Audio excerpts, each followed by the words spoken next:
debat Pilpres telah dilaksanakan 3 kali dari 5 total debat.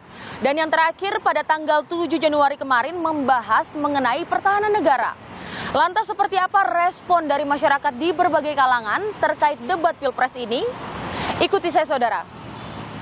Ini kan udah debat ketiga. Gimana tanggapannya setelah nonton ketiga debat ini? Apakah semakin yakin dengan pilihannya atau malah semakin bingung? Terus terang ya, setelah mengikuti debat antara 1 dan 2 itu, antara pilihan pertama saya itu menjadi keraguan dalam hati dan pikiran saya gitu loh.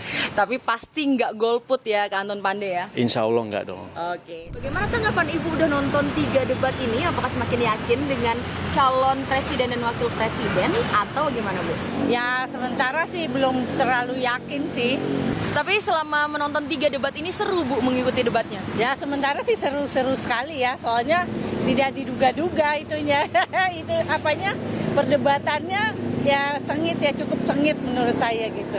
Kak, ini kan debat Capres sudah dilaksanakan 3 kali. Ya, Setelah betul. nonton 3 kali, gimana perasaannya? Apakah semakin yakin dengan pilihannya atau malah semakin bingung? Aku semakin yakin karena ketahuan nih yang mana yang berpotensi menjadi pemimpin kita. Makanya jadi ya ini rahasia buat kita juga. Oh ini yang bagus, ini yang kita pilih. Nanti akan ada 2 lagi debat nih, Capres dan juga Cawapres. Apa yang paling ditunggu-tunggu nih Kak? Jawabannya sih yang pertanyaan yang dia tidak bisa jawab apa yang dari diarahkan kepada dilontarkan lawannya. Tanggapannya gimana selama melihat debat Pilpres sudah 3 kali terselenggara ini? Menarik, ya saling sindir kayak kemarin saya lihat ada saling sindir ya. Menurut saya sih kayaknya debat yang keempat nanti kayaknya akan lebih menarik lagi dan mungkin masyarakat akan bisa memilih dengan baik sih. Tapi setelah melihat 3 kali debat Pilpres ini, apa yang semakin terlihat? Apakah terlihat calon-calon pemimpinnya siapa yang berkualitas atau malah semakin gak yakin dengan pilihannya? Saya harus nonton sampai debat kelima kayaknya. Karena nanti dari situ mungkin saya atau masyarakat yang lain akan bisa menilai masing-masing dari paslon tersebut. Saling sindir soal etika, anggaran Kementerian Pertahanan hingga alutsista bekas mewarnai panggung debat ketiga calon presiden, saudara. Apakah kemudian apa yang mereka pertontonkan dan juga substansi dari debat ini mampu memantapkan hati pemilih? Kita ulas bersama dengan peneliti Litbang Kompas, Rangga Eka Sakti. Mas Rangga, terima kasih sudah bersama Niluh. Sehat selalu Mas Rangga. Mas Rangga, kalau kita bicara soal debat yang sudah berlangsung kemarin, respon publik siapa yang paling mendapat respon positif? Jadi memang kita mencoba untuk melakukan penilaian ya Mbak. Kemarin selama debat berlangsung, kita mencoba melakukan penilaian ketiga aspek. Yang pertama adalah aspek cara menjawab dari tiap calon presiden, kemudian aspek penguasaan materi, dan yang ketiga adalah aspek penampilan, termasuk pakaian, ekspresi, dan sikap ketika di atas panggung. Nah, dari ketiga calon presiden itu, yang mendapat penilaian cukup positif memang seimbang antara Pak Ganjar Pranowo dengan Pak Anies Baswedan. Oke. Itu dari keduanya di aspek penampilan misalnya, itu nilainya 7,8 di mata masyarakat. Sedikit berbeda soal penguasaan materi, Pak Ganjar dinilai lebih unggul sedikit di 7,4, sedangkan Pak Anies 7,2. Oke.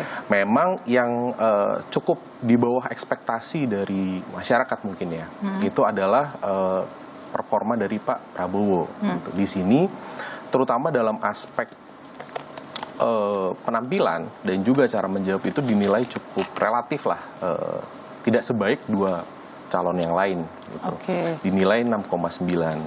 Gitu. Meskipun secara penguasaan materi sebenarnya tidak terlalu buruk, bahkan publik cenderung menilai cukup baik di angka 7,1 untuk Prabowo Subianto. Betul. Oke. Jadi kalau kita katakan 01 dan 03 unggul dalam debat kemarin.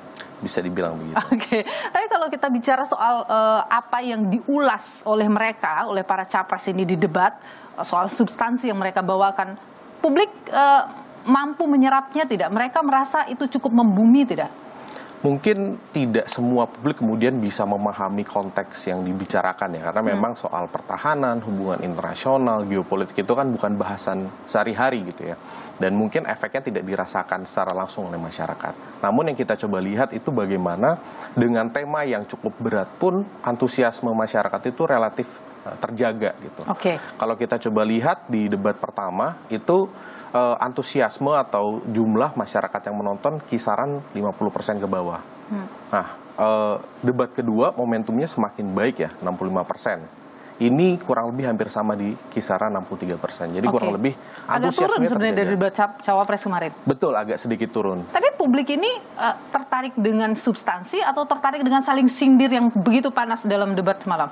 Ya itu bumbu yang mungkin tidak bisa dinafikan juga ya Mbak ya. Dalam artian kita bisa melihat bagaimana debat kedua kemarin yang juga mulai membangun dinamika, mulai membangun tensi itu bisa jadi juga memberikan ekspektasi ke masyarakat kan. Wah ini nanti kemungkinan seru nih, ada debat seperti apa lagi nih, ada dinamika seperti apa yang sehingga antusiasme tadi tetap terjaga Mbak. Kalau dari hasil polling ini, debat itu mampu tidak yang tadi malam berlangsung ya menggoyahkan hati? Mungkin kan kita lihat masih ada yang undecided voters ya, belum memilih, bahkan ada yang swing voters juga gitu. Bagaimana? Kurang lebih hampir sama dengan beberapa debat sebelumnya ya. Jadi kita di kisaran belasan persen lah, yang kecil 10, 11 sekitar segitu angkanya. Jadi memang bisa dibilang apabila tidak ada pengaruhnya sama sekali ya tidak juga ada pengaruhnya. Tapi seberapa besar kemudian itu berpengaruh memang berbeda lah di tiap individu begitu. Oke. Ada pertanyaankah ke respondennya misalnya? Apakah Anda akan memilih, sudah menentukan pilihan dan sebagainya? Ada. Dan mereka rata-rata jawabannya? Jawabannya adalah ya sudah punya pilihan memang. Sudah, berarti memang mereka adalah orang-orang yang sudah punya pilihan. Betul. Dan debat ini untuk memantapkan saja? Ya, untuk memantapkan. Memantapkan pilihan mereka. Dan rata-rata tidak berpindah pilihan? Sebagian besar tidak memang. Publik ini merasa puas dengan debat yang berlangsung tadi malam? Relatif puas. Mereka relatif puas. Mereka merasa ini sudah sesuai dengan ekspektasi mereka. Oke, menarik juga ya ketika melihat seperti itu. Mas Raga, kalau kita bicara soal persaingan elektabilitas dari ketiga capres-cawapres ini, kalau dari hasil survei Litbang Kompas kan memang 02 masih mengungguli.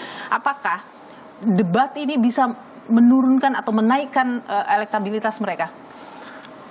Kita masih belum bisa secara decisive ya menentukan apakah debat ini punya pengaruh yang sebegitu besar, yang signifikan gitu sehingga merubah peta konstelasi secara komprehensif gitu ya, sampai akhirnya kemudian misalnya ada salah satu calon yang mengungguli calon lain, itu kita masih belum punya datanya. Tapi memang fakta bahwa sekian belas persen dari publik itu terpengaruh, itu kan kita sudah temukan secara konsisten, Mbak. Itu yang pertama. Itu.